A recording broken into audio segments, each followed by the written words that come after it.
Hi, everyone. Welcome to season 5, episode 8 of the podcast. I'm excited today to get to bring you Nikki Olsen.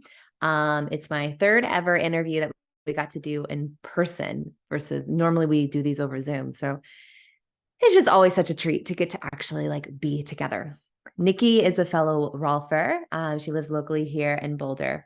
And her mission is to help individuals become more structurally integrated through manual manipulation and movement. She has been trained in Rolfing for over 20 years. She has been a teacher on faculty at the Rolf Institute. She also has extensive training in different movement modalities, such as gyrotonic expansion system, yoga, TRX, and kettlebells. So in the interview, I just think Nikki has a lot of wisdom and just personal perspective and insights to offer. She's a mom of two boys, ages, I think 7 and 10, and shares a little bit about her birthing process, a little bit about, being with her body and the body changes postpartum. So I think it's a great interview and I hope you enjoy it. Hi, everyone. Here I am with Nikki Olsen. Nikki, thank you for being here. Thank you for having me. This is especially a sweet treat. If you're watching this on YouTube, you can see we're in the same room. This is the third time I've gotten to do an interview in person, which is really nice. Yeah. So thanks for coming over. Absolutely. Yeah. Yeah.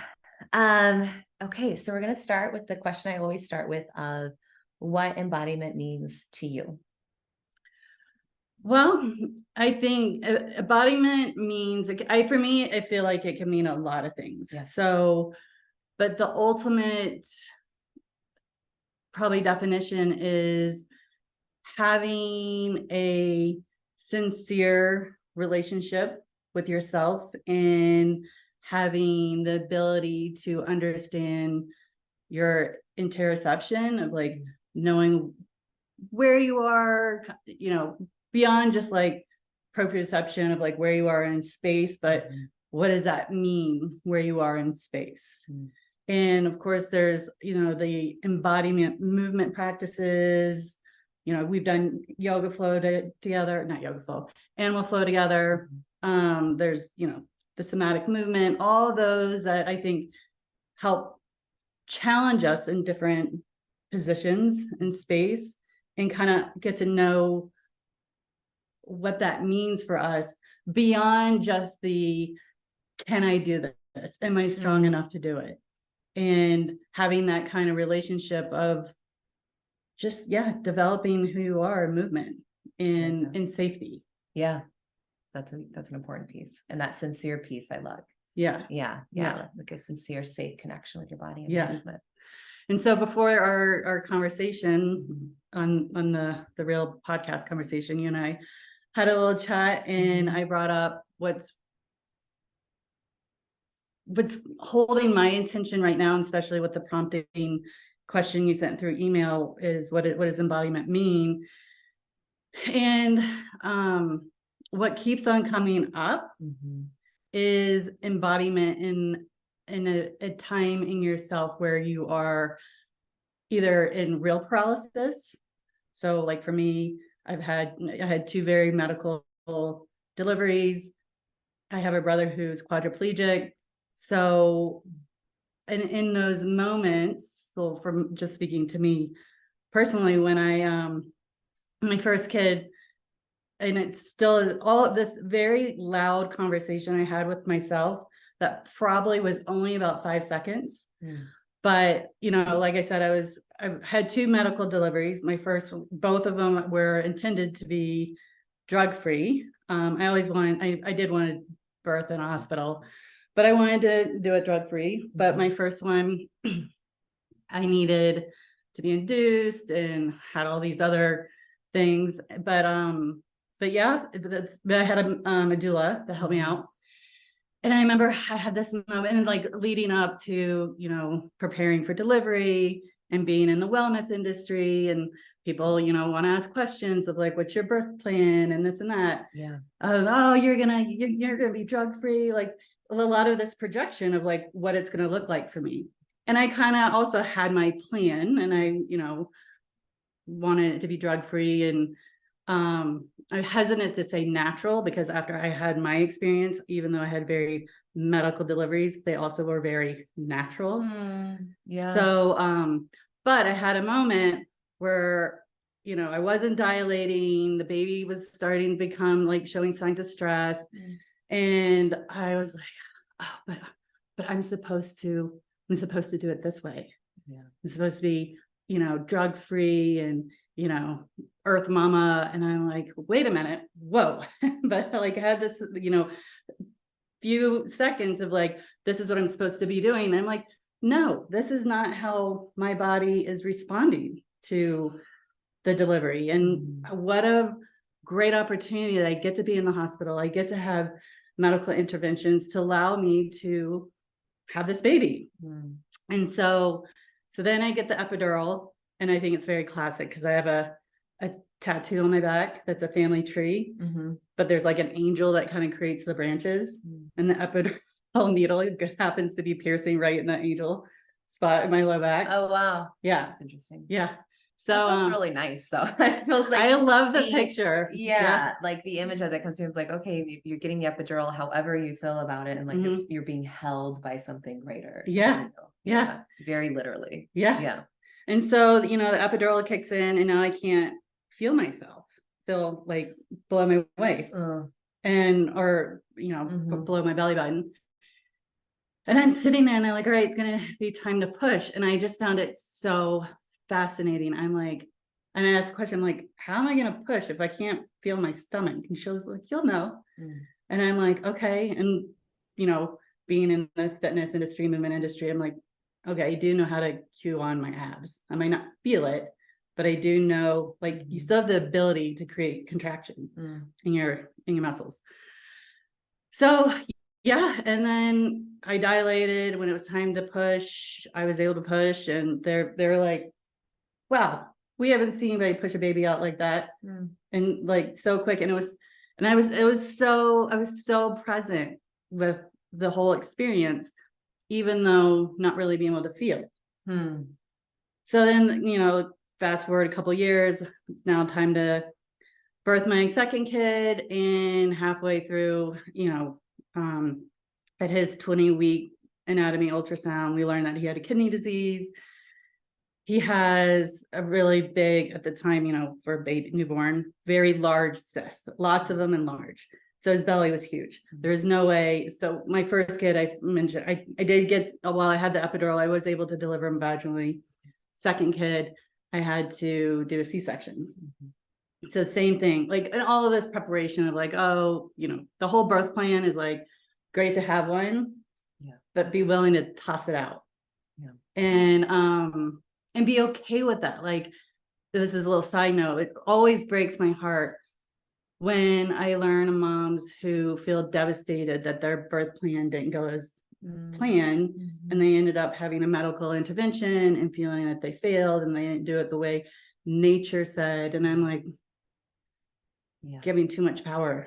I mean, it robs you of like the embodiment experience of bringing your child. Yeah, I appreciate you just pausing to like name that and frame that, because even how you shared in your, even the first, birth, you had this like, okay, I'm going to be an earth mama and do it naturally, and even reframe it like, well, realizing, oh, maybe there's some medical intervention, but it's still natural birth, and however it goes, like letting off the pressure of you're a failure if you don't get to have this like orgasmic water birth, or even maybe if it's not orgasmic, maybe just a birth, whatever it may be. There's so many ways. And again, with my second kid, so grateful that we were able to have a team. I ended up, because of his kidney disease, we had to birth at Children's Hospital.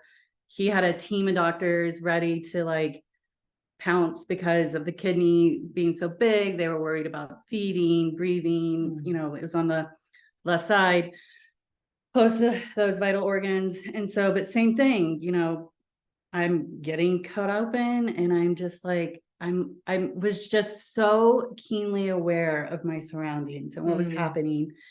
Again, can't really feel much, but at the same time, I had a lot of feeling, and it wasn't an overwhelming, like sad feeling or scared feeling. It was like staying really present and checking in with my body that I can't even really feel, but I felt very embodied. So I think embodiment is a really juicy conversation because it's not just one thing. Everybody does it differently at different times of their life. Yeah.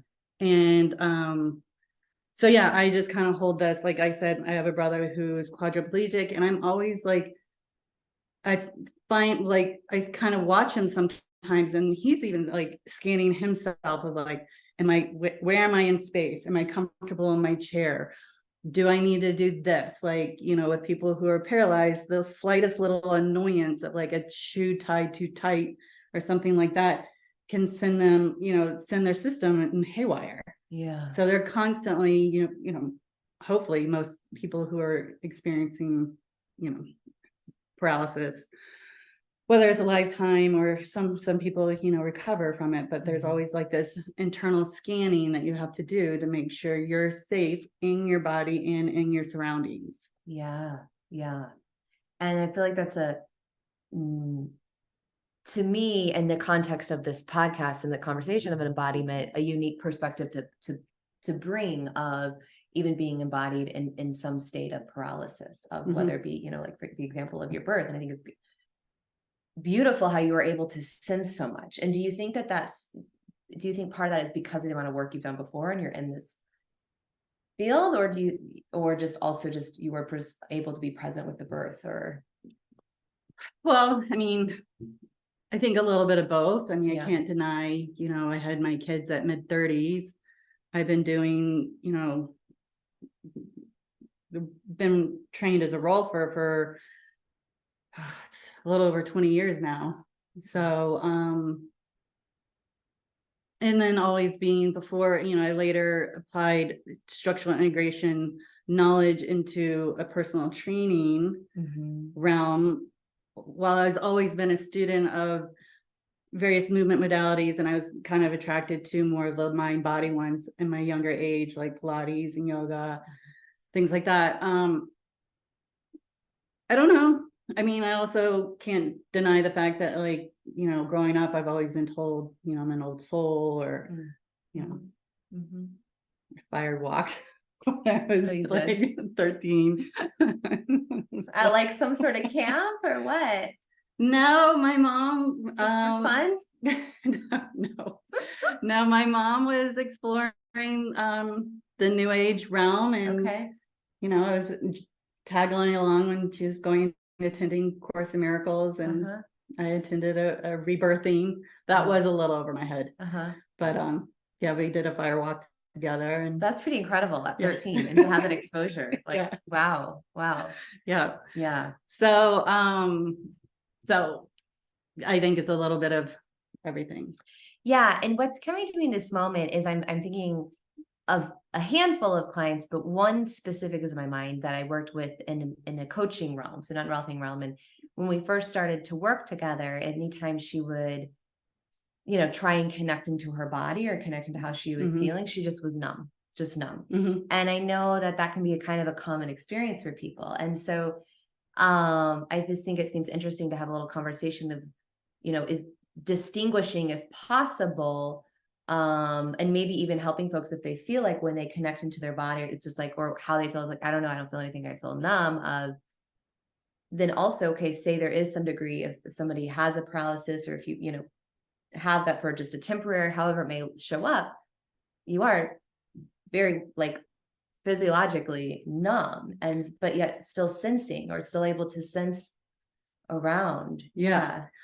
Well, I think, again, like I said, I feel like this is just like one aspect of embodiment, and because you are an embodiment podcast and have listened to some of your episodes, I felt like what I want to offer is like kind of another angle at it. And so, you know, so I'm kind of talking and sharing I've felt embodied in lots of different aspects of my life. But what's keep on coming up for me is, the state of paralysis. And also the other thing too is, and the whole interoception, it's kind of like, I'm really onto that right now, of course, for myself, to educating clients, but also with my children, there's a great need to help foster that, especially in this, tech media world. Yeah. That's, and could be a whole nother conversation, but the other thing too is, one book that always comes to mind is The Gift of Fear. I've heard of it. I have not read that. Yeah. Okay. Great book. Okay. I should know the author's name, but I'll have it linked in the show notes. Yeah.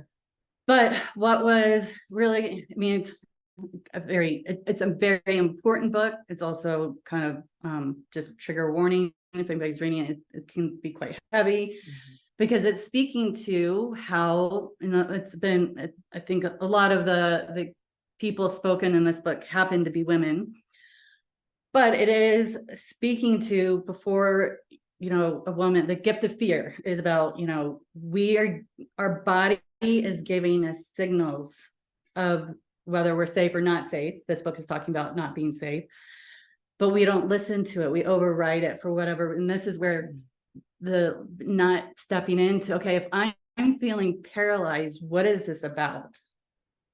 And really sit with that and be like, okay, this is a messaging, and not to override it, because some of these women were having some sense of freeze response, not listening to it because they didn't want to be perceived as, not kind, or not listening to the male threat. Like, one quick story in the book is just like, a woman in New York is carrying her groceries up her walk up. A gentleman comes like, oh, let me help you. You look like you need help, and grabs, but while it seems like a nice gesture, everything in the person's body was like, not safe, not safe.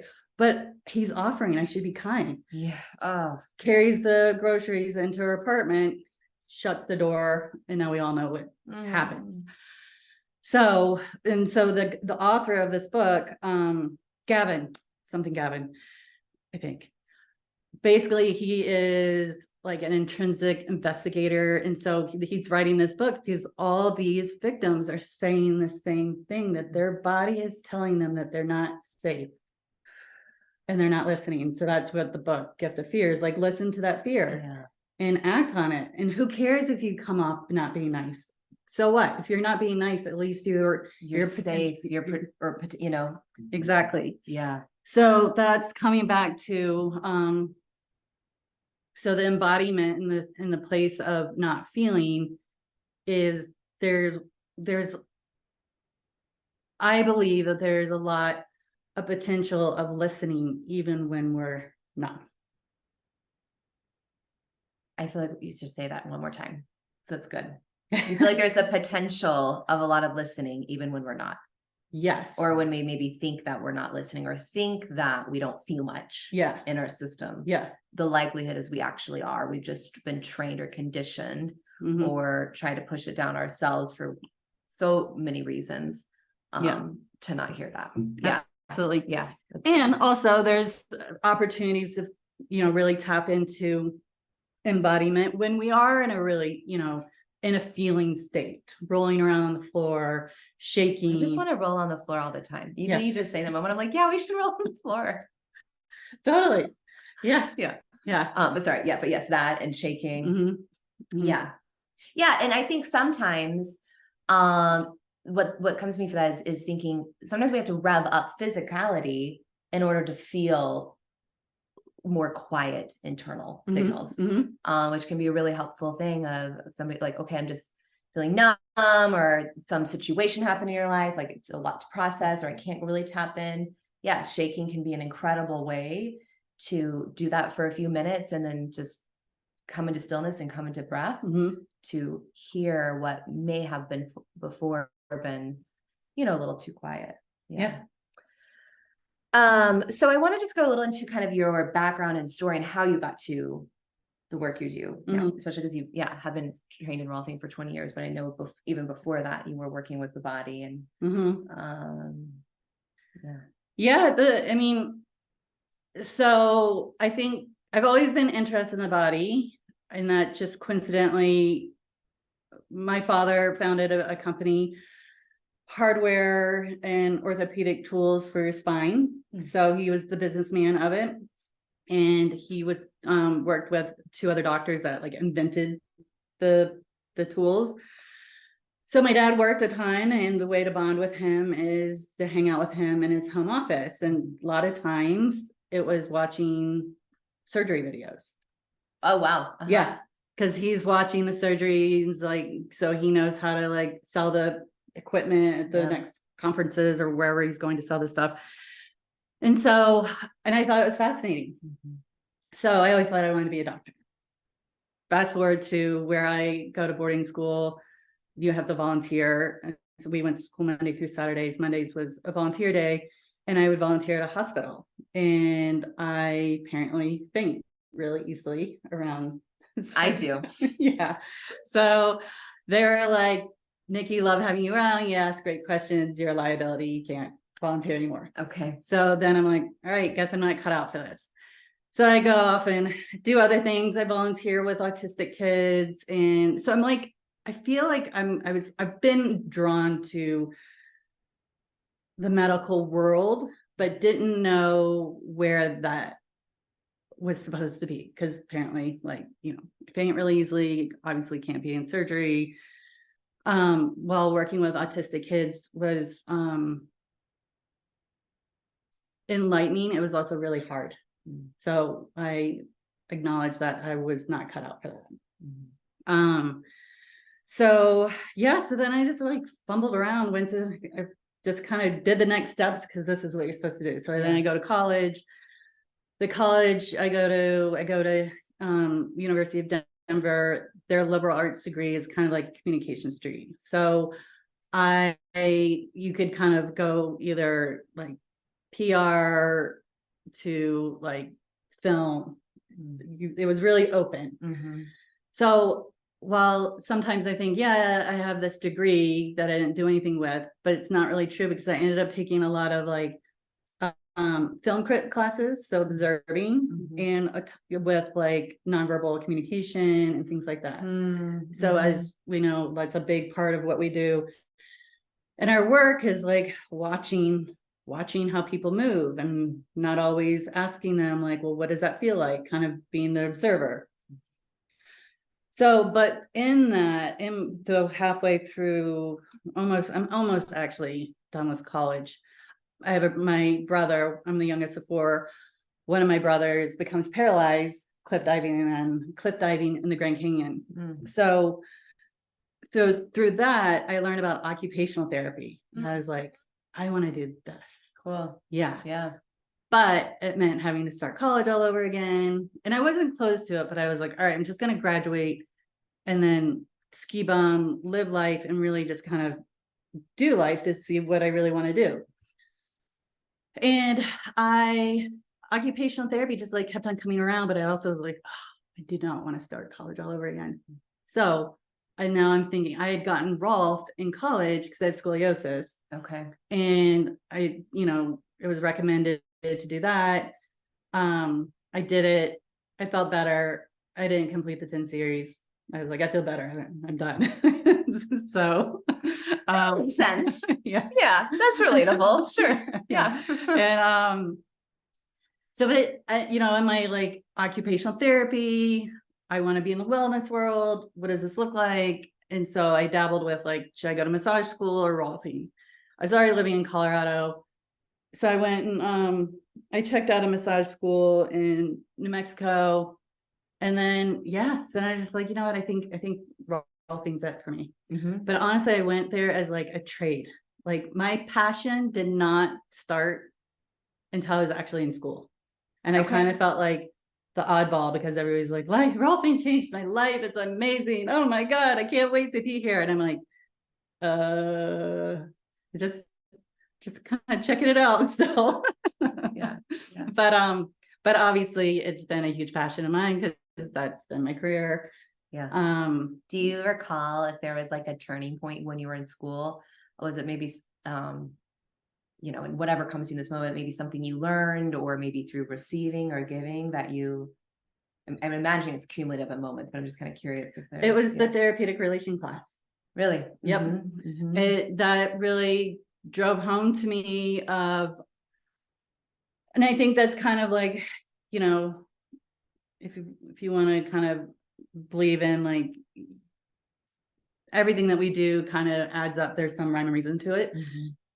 So yeah, I just was really moved by the therapeutic relations class and also fascinated about how we live our life can give shape to our structure. And you know, not only from, you know, physical, occupational, or, you know, habits, it's also, you know, the emotional aspect of how we are. Our emotional being can also give shape to our structural being.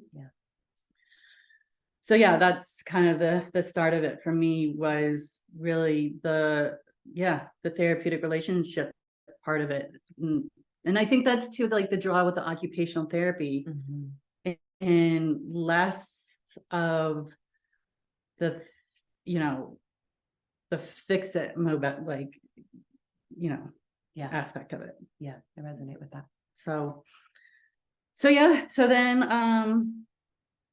I and for me, at the time I did my training, you could do a dual certification. So I know you mentioned you took a while to get certified. I did as well. I took a year between my phase 2 and 3. I mentored, and then I did my last training in Brazil. Oh, cool. So and you got the movement aspect of it. So right out of the gate, for me being certified, I was already like movement minded. Awesome. And it also, for me, it just, I don't know how they just are a perfect little marriage. Like how can they are. They are. So awesome. Yeah. So I have 2 things that I want to ask, but I'll go into, because it's more specific kind of to your work. And speaking of Rolfing, and specifically what you just said, that perfect little marriage, you know, thinking the structural work and the movement. Before we came on for the interview, you mentioned kind of this, not that it's maybe fully new, but fully like new as far as like making a methodology, and even called like somatic strengthening with some of your clients. Which I'd love to have you, first you can say what you're calling it and, you know, correct anything I said incorrectly. Because when you said somatic strengthening, I had a very, very clear, distinct in my system and my body way that my system lit up. That I'm curious, and I'm like, oh yeah, that, but would love to hear what that means to you. Like what is somatic strengthening? So it's somatic strength training. It's what I've kind of, it's not original, it's out there, but it's original. And I don't think a lot of people are giving time and space for this aspect of our movement strength growth. Is, I mean, coming back and just taking time to feel into it. Like, even if it's just a basic bicep curl. Like, when you're doing that, how are you perceiving the weight? Where are you organizing your joints? Because while for sure people can have aches and pains from a disruption in their balance of their tissue, one side being short, the agonist-antagonist relationship, or the tension relationship, it's also, I think, it's hard to say more often than not, but for sure it's more of a perception disruption of not knowing where they are in space and how to manipulate or move weight, load, however we were describing it. Whether it's just their own body weight, or in a traditional gym setting, if it's a dumbbell, kettlebell, barbell, whatever, or to, you know, people who, I mean, I have a lot of, no shame on Mecca, but I do have a lot of people. Mecca and core power, those are two popular modalities. Mecca might be a specific Boulder name. I don't know. It's the Legree method. I think just to put like these mega reformers. Yeah. So those are two popular modalities here in Boulder. And I have a lot of clients that are coming in hurt. They want to keep on doing it. I support that. I do not want to shame or say anything is bad. If you find joy in doing it, by all means do it. Yeah. But come back to, and this is where I think people get gains with working with me, is they're empowered in their own innate wisdom to make whatever self-corrections they need to. I love that. To move. Yes. And not just do something because a teacher said so. And I welcome people to, challenge me if I'm suggesting something they do and they're like, I don't know. I'm not immediately, well, why not? I'm like, well, tell me more about that. Yes. Because that's cultivating someone's embodiment. It is.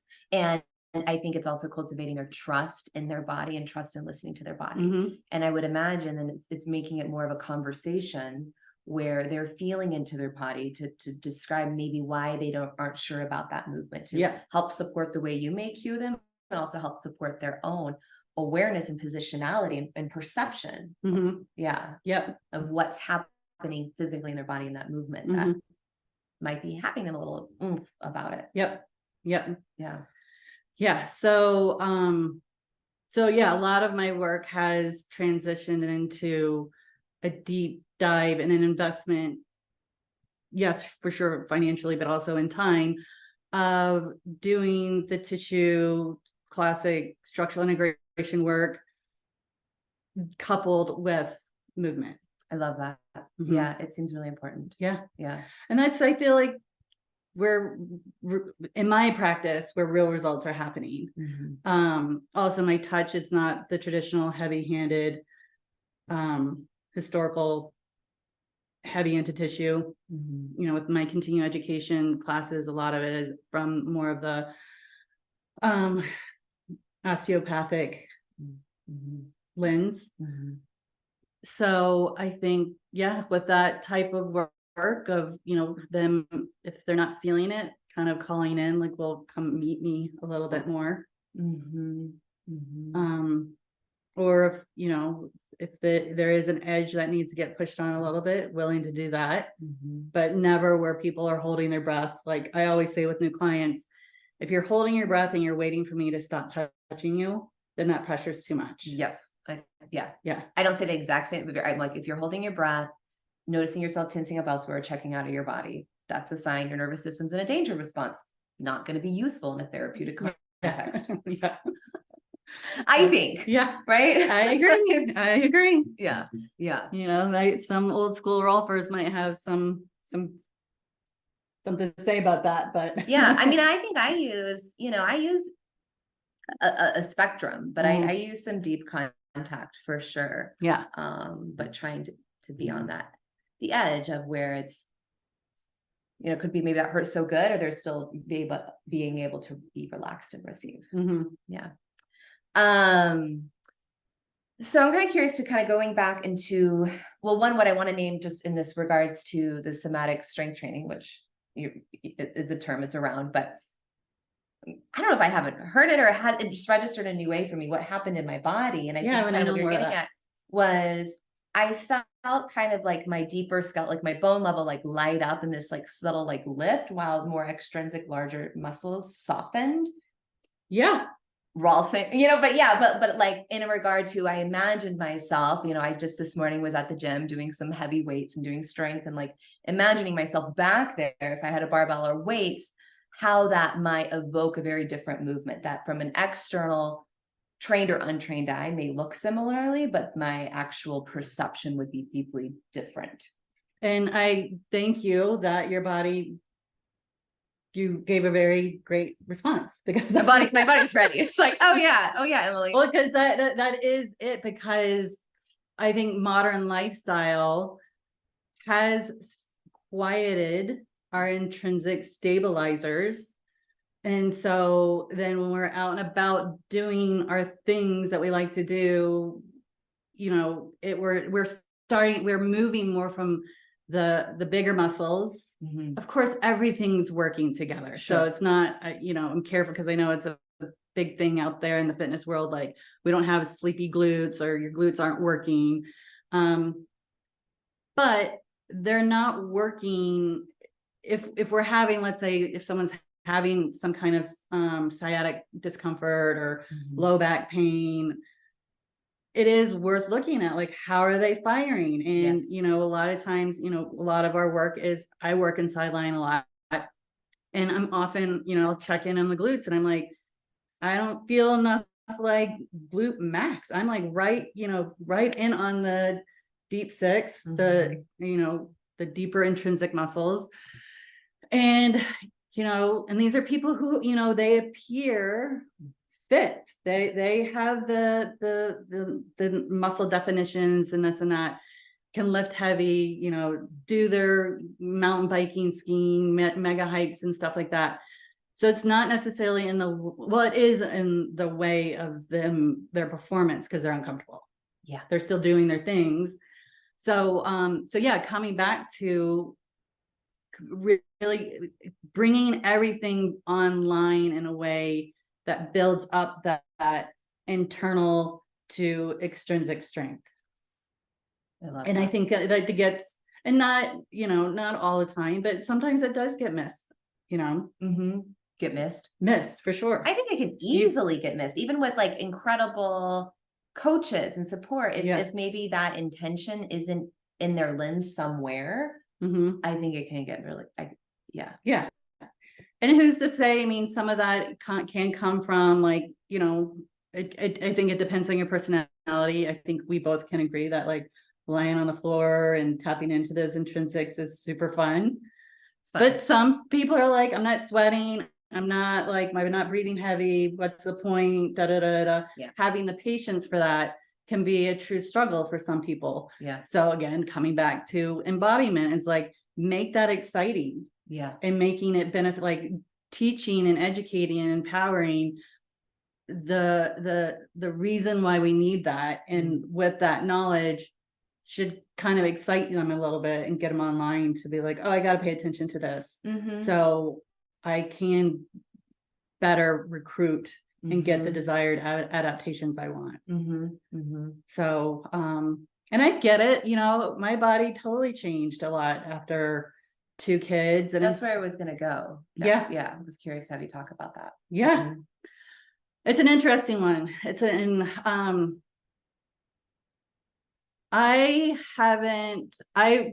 Prior to kids and well into like my mid 30s, being fit or lean came very easily for me. I never had to diet, never felt overweight. So for most of my adult life, I had the I wouldn't say the ideal body, but I had, and maybe still do, but definitely then a body that people desired that I didn't have to work so hard for. So then after kids, that changed drastically. And for me, luckily I did not get postpartum depression, but I definitely got the baby blues. And I definitely experienced, and in that, the baby blues a little bit was also what came up was a deep grief for my independence. And while I absolutely love my kids, and to this day still constantly changing my schedule that is, for their needs. That was a big miss for me. And in that grieving, I did not do the homework that I probably should have been doing to build up my core strength again. And it's still a very humbling experience of managing intra-abdominal pressure, because I did get, I have rectus diastasis and an umbilical hernia. So I don't have the tissue union is something I have to work with. And, carry a little bit more weight than I have in my past. But the thing is like, and all that, well, yes, I probably would I would like to be a few more pounds lighter. I also still feel really good in my body. And I don't feel ugly or overweight or, I don't have this. But what is annoying is sometimes I have to, well, I'm feeling good. I'm having to contend with the outside world who are, judging me a little bit. And some of it's kind of innocent. Like they still have a little pouch and they're like, you're pregnant again? And I'm like, who said that? Like people or oh, and you won't say names, but I just mean like yeah. I mean, obviously not people I know well because they know wouldn't me. Be in your.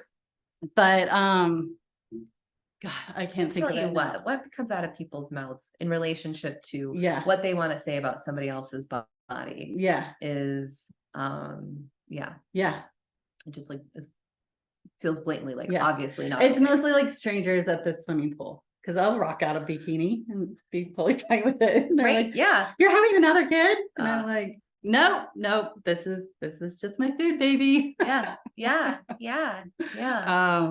it's like, it looks like the beginning. I'm obviously not like huge, but it does look like the beginning of a pregnant belly, because that is the shape that I'm still, while I'm not pregnant, that's my fascial organization right now. Yeah.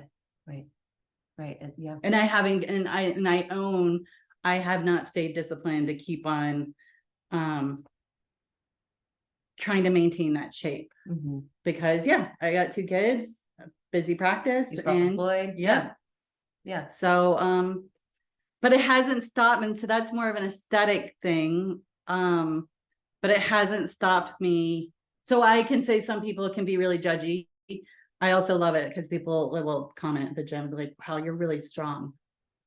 But it's the dynamic movements I'm doing, not because I'm like hoisting up, crazy amount of weight.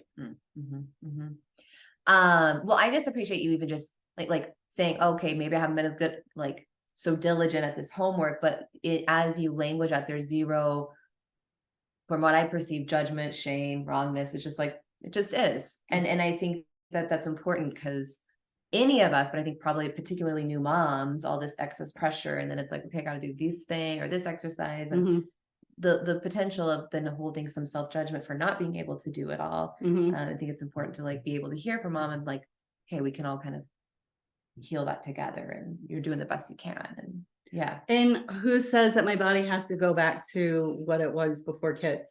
I'm a different person. And I'm a different age.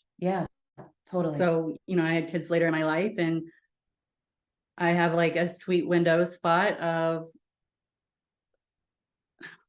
and I'm saying this because I'm also kind of wanting to help give space to not naming things. Like I was just about to say, I have a sweet spot between like postpartum to menopause, but it's not to say that I'm free of hormonal fluctuations during that time. And I'm the only woman in my household. I have 2 boys, married to a man, and have 2 dogs that are boys. Okay. So, and there has been moments in my pre-menopause stage where rage became a thing, and I'm a pretty chill person. So when rage started coming up, I was like, oh my God, I want to like, everybody's driving me crazy. So, but I'm like, what is this? And happened to speak to a friend who was older and more familiar. And she's like, oh, that sounds like your perimenopausal stuff. And the languaging too is like of course I went and bought all the books and doing this big deep dive. Perimenopause is supposed to be actually when you're not gotten your period. That's that weird time of haven't gotten your period, but you might get a surprise period. So you're not really so sometimes perimenopause is being used for premenopause. So got it. That's a good to distinct because that's in my head. I think I've been hearing a lot of women in my life be talking about perimenopause, but I think likely more pre-menopause. Yeah. Yeah. Yeah. Mm-hmm. But, you know, my husband was like, oh, mom's going to be crazy soon. Because then also talking about when I'm, about to get my period. And I'm like, you know what? We don't need to make me sound like a lunatic. And I'm like, I know this is something that like for generations has been used and accepted, but I'm changing that dialogue in this house because these kids are not going to grow up thinking when women have moods that they're insane and stuff like that. Like, we are hormonal beings for a reason. Yes. Because while we do need the support of the other half gender, it is all happening in here. Yeah. So there is a reason why there's these hormonal changes to give support to life. And that isn't, that's not lunatic behavior. So I love that. So good to my name other that. little embodiment dose. It's a good. Yes. So kind of wrap us up, if somebody is wanting to, live a more embodied life and like make that choice on like a daily basis to like be in their body, listen to their body. What, is there a suggestion or practice, something you might have to say to them? I think it's as simple as like getting comfortable seeing yourself. I mean, sure, I could give like, try this exercise or this breathing technique, but really getting comfortable looking at yourself and loving yourself, and in moments of when you might not always feel loving towards yourself, but giving permission that we're constantly changing as we're aging, and as we're aging, our environment's changing, and just be okay with the being. I love that. Beautiful. Yeah. Awesome. So where can people find out more about you and your work? My website is my name, NikkiOlsen.com. And right now, pretty basic website. Soon in the new year, I will have some online offerings. So Instagram at Move Freely, Live Simply. Is another good place where I hang out. Okay, cool. And I'll have those linked. Yeah. To check it out. And especially if there are some upcoming offerings.